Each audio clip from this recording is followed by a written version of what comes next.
မနေ့တိုင်းကျမရေတစ်ခွက်တောက်တယ် I drink a cup of water every morning. Okay မနေ့တိုင်းကျမစောစောထားတယ် I have early every morning. ဟုတ်ပြီ I get up early morning ဆိုရင်ရပြီနော် I get up early morning ဟုတ်ပြီကျွန်တော်ငါပြောသည့်တစ်လုံးနဲ့ပန်းသည့်တစ်လုံးဝေးတယ် I buy a banana and an apple. ဟုတ်ပြီကျွန်တော်မနေ့တိုင်းပန်းသည့်တစ်လုံးစားတယ် I eat an apple every morning. ဟုတ်ပြီကျွန်တော်အမြဲတမ်း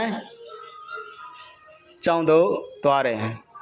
I always go to school. ဟုတ်ပြီကျွန်တော်ကင်းဆိုးတယ်ကျမကင်းဆိုးတယ် I'm playing. ဟုတ်ပြီတငယ်ချင်းတွေနဲ့အတူတူကျွန်တော်ညနေစာစားတယ် I eat dinner with my friends. ဟုတ်ပြီကျွန်တော်နာမည်ကကျမနာမည်ကလှလှဖြစ်တယ် My name is Lala. ဟုတ်ပြီကျမအသက်က15နှစ်ဖြစ်တယ် I'm 50 years old. ဟုတ်ပြီခုနှစ်တန်းကျောင်းသူဖြစ်တယ် I'm grade 7 student. โอเคကျွန်တော်မှာညီမတစ်ယောက်မောင်လေးတစ်ယောက်ရှိတယ် I have one younger sister and one younger brother. โอเคသူတို့ကလိမာတယ် They are clever.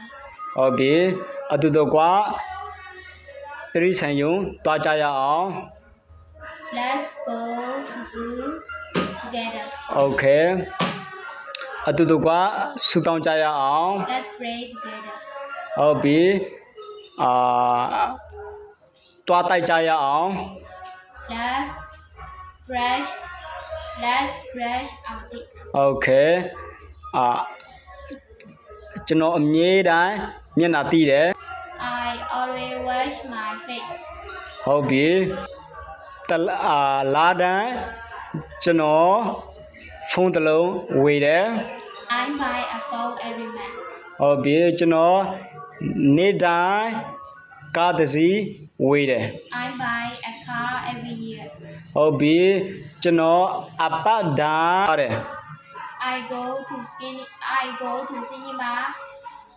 every week. ဟုတ်